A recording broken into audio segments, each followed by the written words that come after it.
Tesla's CEO Elon Musk recently made comments that having 1 billion humanoid robots doing tasks for us by the 2040s is not out of the question.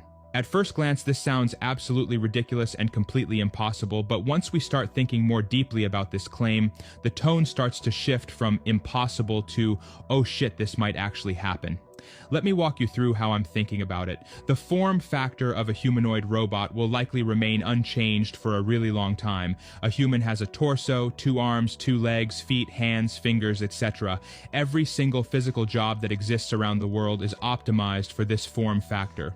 Construction, gardening, manufacturing, housekeeping, you name it. That means that, unlike a car, as an example, the addressable market for a product like the Tesla bot will require little or no variations from a manufacturing standpoint. With a car, people need different types of vehicles to get their tasks done.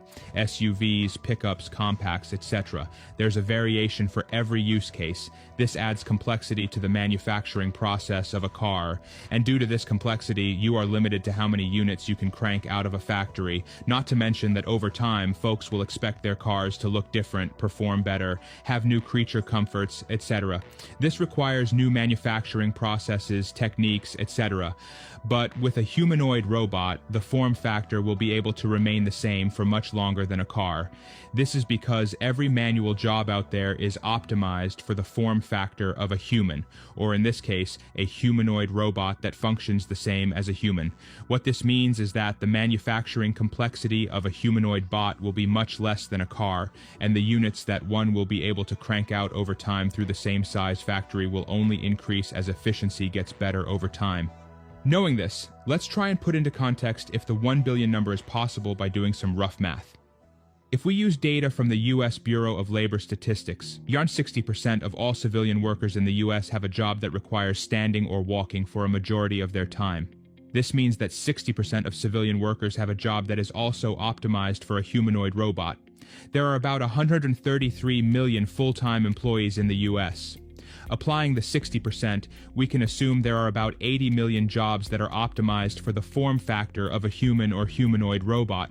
Knowing that the US has about 5% of the total global population, and we conservatively assume that the rest of the world has the same breakdown of manual versus non-manual labor, we get about 1.6 billion jobs that are optimized for a human or humanoid robot. The real number is likely to be significantly higher due to still developing nations, but it's still quite the number. And thus, from a total addressable market standpoint, 1 billion humanoid robots roaming around the planet performing jobs for us doesn't seem out of the question. If the global population continues to increase, fingers crossed, this number increases as well. Next, let's address if manufacturing this many units is something that's possible. Let's use 2 vastly different but very much needed products in today's world to find how likely this is: cell phones and cars. Cell phone manufacturing peaks at around 1.5 billion per year globally, which took roughly 15 years to reach. That means that over the course of 5 years, you'd have made enough cell phones for every single human on Earth. Car manufacturing peaks at around 100 million units per year. These 2 products fall under what's called complex manufacturing. They each have a bunch of parts that are associated with them and a giant supply chain that feeds all the needed materials for manufacturing. However, the biggest differentiator, quite obviously, is the size and style of manufacturing needed for both. The amount of space and labor needed to manufacture a single car versus a single cell phone is orders of magnitude larger. If we use iPhone manufacturing out of Foxconn's Zhengzhou plant as an example, the plant can produce a peak of 500,000 iPhones per day in a facility that's about 5.4 million square feet. At peak capacity, this is about 180 million iPhones per year, assuming no shutdowns and issues that can arise. Even if the number was half of this, you'll quickly see that the difference is staggering. If we use Tesla's Fremont plant, which is one of the most efficient car factories in the world, it makes about 650,000 cars per year in the same exact footprint of 5.4 million square feet. This means that Apple can make 280 times more iPhones in the same footprint as Tesla can make cars. To put the size of one of these factories in perspective, the Earth has 159,706,759,2,145,9,200 square feet of landmass. One of these factories takes up roughly 0.000000004% of the total landmass of planet Earth. In other words, there's a lot of room to make stuff, and in this case, a lot of rooms to make bots. In very rough terms, the size of a humanoid robot is somewhere between a cell phone and a car.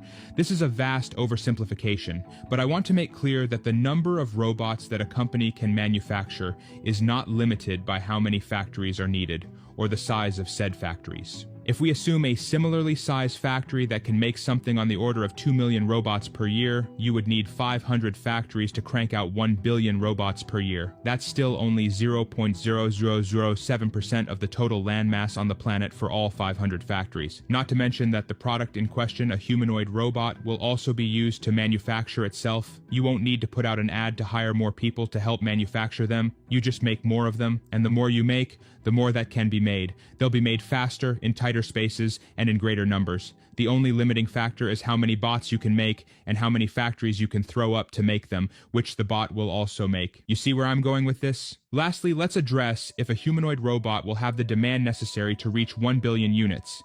This is where the concept of what we think of as an economy, money, and work becomes weird to think about. If we think about the raw materials needed to make a humanoid robot, we are talking about a battery that's likely 1/10 to 1/5 the size of one in an electric vehicle, actuators, plastics, metals, cameras, screens, wires, and other miscellaneous parts. All in, even including exotic materials and parts, the cost is not likely to exceed 20K to 30Ks for materials and parts. At the start, the manufacturing process will likely double the cost of the bot or more as companies figure out the proper techniques to make one of these things. However, over time, costs will go down dramatically as the supply chain spools up and manufacturing processes are honed in. This applies to any manufacturing process that has ever existed. I think it's reasonable to expect the cost of one of these bots, all in, to be somewhere in the order of $25,000 to $50,000 per unit in the medium term. I would love to be challenged on this and greatly welcome the feedback. Let's assume it costs Tesla $50,000 to make one of these at a run rate of 1 million units per year.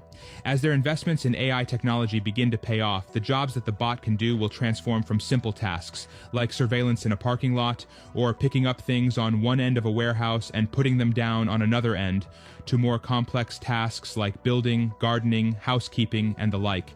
However, even if we assume a simple task like surveillance, it makes a lot of economic sense as a business to buy a humanoid robot instead of hiring an individual for the same task. The average starting salary of a security guard in Texas is about $14.5 an hour, or roughly $30,000 per year. If we assume a life expectancy of a humanoid robot to be somewhere around 5 years, likely to be much longer, it means that the decision comes down to hiring a security guard position over 5 years for $150,000, or purchasing a humanoid robot that will be significantly less expensive.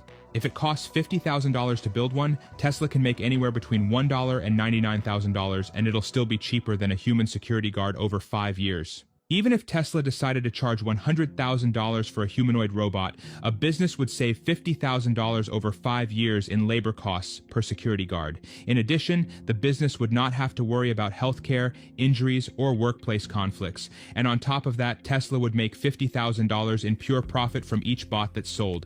The math gets weirder if A, Tesla sells the bot for less than $100,000, or B, the bot lasts longer than 5 years, making the return on investment even larger for the business. The math gets wilder still as the complexity of the job increases, and with it, labor costs. For example, the average car plant worker in the US makes somewhere around $65,000 per year. However, the cost of the bot would remain exactly the same as the example above. There's nothing new the bot needs to have from a materials perspective. It just needs to learn how to make the movements. Tesla's AI brain will learn how to do this over time, and it'll be as simple as a software update, no different than getting the new iOS update on our iPhones.